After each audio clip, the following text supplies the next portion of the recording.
اسرائیل information technology میں آئی میں اس وقت قیادت کر رہا ہے پوری دنیا کی، خصوصاً جاسوسی میں۔ اسرائیل نے اتنا اپنا بھرم بنایا ہوا تھا، دبدبا رعب اپنا دنیا کے اوپر قائم کیا ہوا تھا کہ تمام انفارمیشن ٹیکنالوجی اپنی مٹھی میں رکھی ہوئی تھی کہ کوئی بھی پاکستان میں، یہ پہلے آئی بھی ہے یہ خبر چند سال پہلے پاکستان کے اخباروں میں چھپی ہے، دنیا کے اخباروں میں چھپی ہے کہ پاکستان کے جتنے ہمارے فوجی افسران ہیں ان کی گفتگو، ان کے ٹیلی فون، ان کے دفتروں کے حالات اور ہمارے جتنے حکمران ہیں، وزراء ہیں، کابینہ ہیں، جتنے بھی اہم ہمارے اہلکار ہیں یا دفاتر ہیں، ان سب کو اسرائیل باقاعدہ آن لائن سن رہا ہوتا ہے، چونکہ انہوں نے جو کچھ مثلا وائرلیس سیٹ لیتے ہیں اسرائیل کا بنا ہوا ہے، بے شک امریکہ کا ہو، چائنا کا ہو، لیکن پیچھے کمپنی اسرائیلی کمپنی ہے، صہیونی کمپنی ہے۔ وہ جب کوئی ڈیوائس بناتے ہیں، کمپیوٹر بناتے ہیں، لیپ ٹاپ بناتے ہیں، موبائل بناتے ہیں، ابھی جو زیادہ مقبول پیسے والوں میں مقبول ترین موبائل سیٹ ہے وہ ایک مثلا عوامی نوعیت کا جو استعمال ہوتا ہے وہ آئی فون ہے، امریکی کمپنی بناتی ہے۔ یہ فون جس کے پاس ہے اس کے فون پہ جو کچھ بات ہوتی ہے وہ ساری کنٹرول روم میں سنی جاتی ہے۔ اسرائیل نے یہ کنٹرول روم دبئی میں بنایا ہے، ابو ظہبی میں بنایا ہے۔ اسرائیل کا دارالخلافہ، انفارمیشن آئی ٹی دارالخلافہ، ٹیکنالوجی کا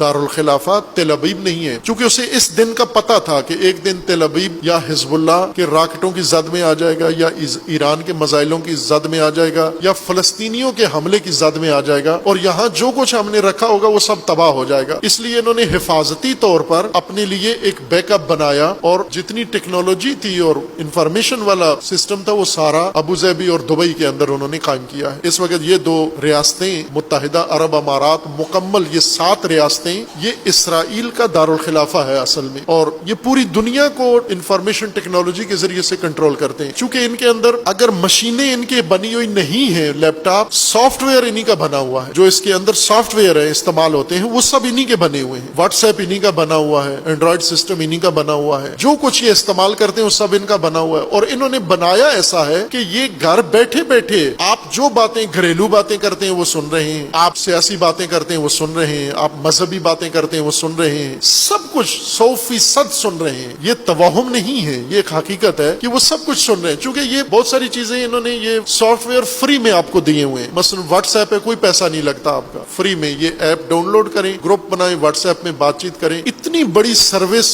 فری میں۔ کیا کسی سرمایہ دار کو جچتا ہے یہ کام، وارا کھاتا ہے کہ پوری دنیا کو، یا مثلا یہ انٹرنیٹ جو سہولتیں ہیں، گوگل ہے، کوئی پیسہ لیتا ہے آپ سے؟ گوگل ساری دنیا بھیا کروڑوں اربوں لوگ گوگل استعمال کر رہے ہیں، 1 روپیہ کوئی نہیں ادا کرتا، فری میں کر رہے ہیں۔ اور گوگل اتنا خیراتی کام کیوں کر رہا ہے، اتنا مفت میں لنگر کیوں دے رہا ہے ساری دنیا کو؟ مفت نہیں ہے میرے بھائی، بہت مہنگا پڑ رہا ہے آپ کو، اس لیے کہ وہ یہ سہولت آپ کو دے کے کہ آپ یہ سہولت لیں، اور جو کچھ آپ کے پاس معلومات ہیں، آپ سوچتے کیا ہو، آپ کرتے کیا ہو، آپ پسند کیا کرتے ہو، ناپسند کیا کرتے ہو، آپ کے احساسات کیا ہیں، آپ کے جذبات کیا ہیں، وہ سارے آپ کے ذریعے سے لے لیتا ہے۔ یہ اس کا ڈیٹا کہلاتا ہے۔ ڈیٹا وہ معلومات ہیں پوری دنیا سے مصدقہ اور حقیقی معلومات جو ذخیرہ کر لی جاتی ہیں، اور پھر ان کو آئندہ کے لیے، اقتصادی مقاصد کے لیے، کمرشل مقاصد کے لیے، تجارت کے لیے، عسکری مہمات کے لیے، اور فوجی اور جنگی مہمات کے لیے ان کو استعمال کیا جاتا ہے۔ اس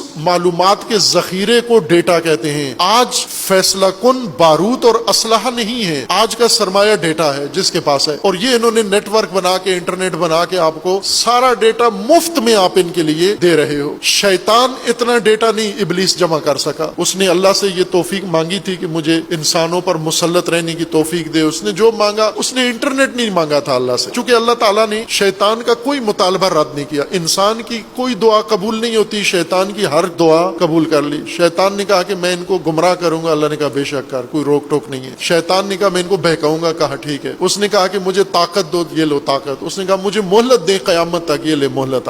آپ بھی اللہ سے کہیں کہ خدایا مجھے قیامت تک زندہ رہنے دے، مجھے قیامت تک اتنی طاقت دے دے، مجھے قیامت تک اتنا علم دے دے، ایسی چیزیں دے دے، کوئی چیز نہیں مانی جائے گی انسان کی، اس کی مان لی گئی۔ یہ انٹرنیٹ نہیں بنا سکا، وہ یہ آج کے شیاطین نے بنایا، اور ہر کھوپڑی کو کرید کے۔ مثلا گھر میں ماں باپ کو پتہ نہیں کہ ان کے بچے کیا سوچتے ہیں، گوگل کو پتا ہے ان کے بچے کیا سوچتے ہیں۔ شوہر کو نہیں پتا اس کی بیوی کیا سوچتی ہے، دل میں اس کے کیا ہے۔ گوگل کو پتا ہے یہ بیوی کیا سوچتی ہے، واٹس ایپ کو پتا ہے اس بیوی کے دل و دماغ میں کیا گزر رہا ہے۔ اگر یہ شوہر واٹس ایپ سے رابطہ کرے کہ پلیز واٹس ایپ میری بیوی کی سوچ مجھے بتاؤ، تو وہ بتا دیں گے کہ یہ کیا سوچ رہی ہے۔ بیوی شوہر کے بارے میں، بھائی بھائی بہن کے بارے میں، بہن بھائی کے بارے میں، بچے والدین کے بارے میں، والدین بچوں کے بارے میں. یہ سارے مخلص جو ایک دوسرے کے بڑے مخلص ہیں، اگر گوگل سے پوچھیں یہ ایک دوسرے کے بارے میں کیا سوچتے ہیں، وہ کھول کے وہ قیامت والا منظر ہوگا، محشر والا، کہ یوم تبلی السرائر، جب سارے حقائق کھول کے سامنے آئیں گے. یوم یفر المر، ہر آدمی سے بھاگے گا. اگر گوگل یہ سارا کچا چھٹا کھول کے بتا دے کہ یہ کیا سوچتے ہیں ایک دوسرے کے بارے میں، تو یہ آج ہی بھاگیں گے ایک دوسرے سے. یہ مفت نہیں ہے، یہ بھاری اس کی قیمت آپ لوگ ادا کر رہے ہیں. اس لحاظ سے چونکہ آج کی یہ ٹیکنالوجی، یہ ڈیٹا، یہ دسترس جس کے پاس ہے دنیا پہ اس کا کنٹرول ہے، اور یہ طے تھا، ساری دنیا مانتی ہے کہ صہیونی اور اسرائیلی اس میں پیش ہیں.